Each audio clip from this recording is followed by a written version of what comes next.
And so Christianity was not working? I had suffered since I was a young child from depression, bipolar depression. Really? Yeah. What brought that on? Interestingly enough, shortly after I became a Christian, the depression started in. Shortly after I became a Christian. And what brought it on? I don't know. Do you think becoming a Christian made you depressed? I think it was the way that I held the beliefs of Christianity.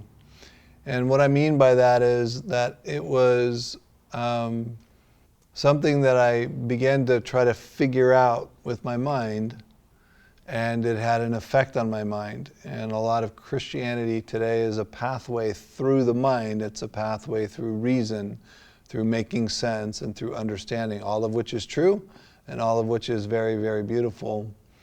Islam and Sufism is a path to God through the heart. So it's not about knowing something, it's about knowing the reality of something. And so were you depressed the whole 30 years? Yes. The entire 30 years? And so you walking down the road and you hear this Sufi person walking by and they're like, come with me? No. No, I was with a good friend of mine in Denver, Colorado, and he was a big Raiders fan. In the Denver, Colorado, the Raiders were playing the Broncos on Monday Night Football. Right.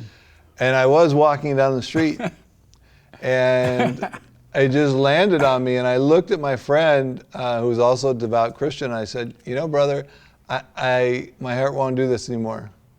Really? I don't know what's next, but I can't do it. Can't do Christianity anymore? I can't do it. I've searched, I've looked. There's a passage in the Bible where Jesus says, you know, come and seek me and drink, and you'll never thirst again. But I was thirsty, I was still thirsty, I was still seeking. I hadn't found what I was looking for. So I was walking down the street, and it did land on me, and I said, you know, I need to go, I need to continue whatever it is, I need to stop this. It was shortly after that I picked up the book, The Power of Now by Eckhart Tolle. And so I was traveling from Los Angeles to Costa Rica, and I read the book. And when I got off the plane in Costa Rica, I just felt like, you know, I'm just going to practice this. So I'm standing in the airport line, customs line to get out, and back then, a long customs line, probably 2 hours. And I literally am standing there and practicing the power of now, and it just felt like my depression came out of my chest, went through the roof of the airport, and I was just gone. And how long has that been? How long ago was that? So that's a little over 10 years, I guess, if my memory serves. And you have not correctly. experienced depression since that time? Really? It's just gone. And so do you have perfect peace now? I would say that there are days where my heart experiences lack of peace. However, in general, yes, I have profound peace. That's amazing. Your mother took you to church, right, and introduced you Yes. to Christianity. Were you raised by your father and mother? Yes. And were you close to your father? I was not all that close to my father, no. You were closer to your mother? Yeah. That's amazing. And why weren't you close to your father? My father had many, many, many gifts, and he also had his troubled side as well. So he was difficult to get close to. And did your mother have a troubled side? She did. She grew up.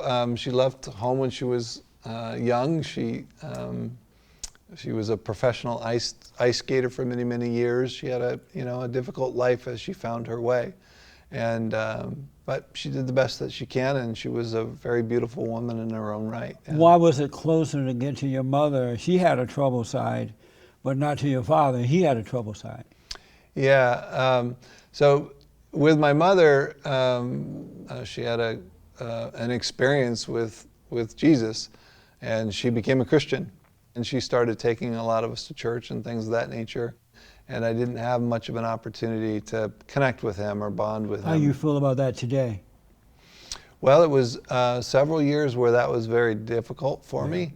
And now I am very, very happy and at peace with, where I'm at. Did you forgive your father and mother for what they did to you? Yes, many, many times. Did you tell them? Yes. Oh, you did. Why do you have beads in your hands? Yeah, these are taspi beads. It says in all the holy books to remember God, and so I don't do a good job at remembering. So I forget all the things. So I try to carry these around to go back to that remembrance and be with God. Yeah. Are you married? Yes, I am. And you have children? I do. I have an ex-wife, and I have 4 children from that marriage, and my current wife, we don't have children. Oh, I see. Why did you divorce with your first wife? Yeah, because there's many reasons why that was. And my ex-wife is a very beautiful woman, and No, if you're beautiful, you would be with her. and well, not as God made it. Men do not leave beautiful women. They do in the state that I was in. Oh, you were the problem. Yeah, it was Oh. definitely the problem. I suffered for about 3 or 4 years from alcohol abuse. Really? And yeah, and that, along with the economic times in 2007, 2006, 2007, 2008, really took their toll on me as an individual. The depression that I was experiencing also was at its height during that time, and our marriage suffered accordingly. Yeah. When you were depressed, what does depression feel like? What did it look like and feel like? Yeah, good question. So the feeling there was like a feeling of just heaviness. It's like having to get up out of the chair with a 200-pound backpack, Wow. and that's what you have to carry around with you all of the time. For 30 years. Yeah. And so did you become depressed as a result of Christianity, or something else was already happening in your life? I feel as if depression was a gift of my Christianity, because like any illness, that illness brought me immeasurable blessings and gifts. Why did you become an alcoholic? Yeah, so interestingly enough, when I was suffering in my late 20s, my stomach was bleeding, I was bleeding inside, I had tremendous stress, and the depression was at its height, and so I went to see a doctor. The doctor checked me out, and he said, "Look, there's nothing wrong with you. You have California-itis." Like, California-itis, what's that? Because you're stressed out. Oh, And so he says, do you drink wine?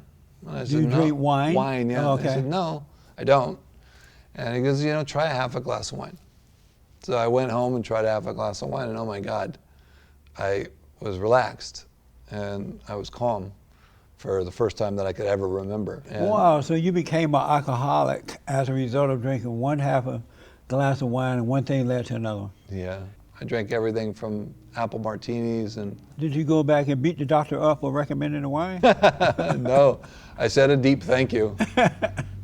So do you still drink? I truly said a deep thank you, because when I stepped up the steps in AA in that one day, and God just took that desire to drink, it was just gone. It left So me you don't drink at all? just like that. And you don't take medication or anything? No, it's been Yeah. 9 years of no drinking. Yeah.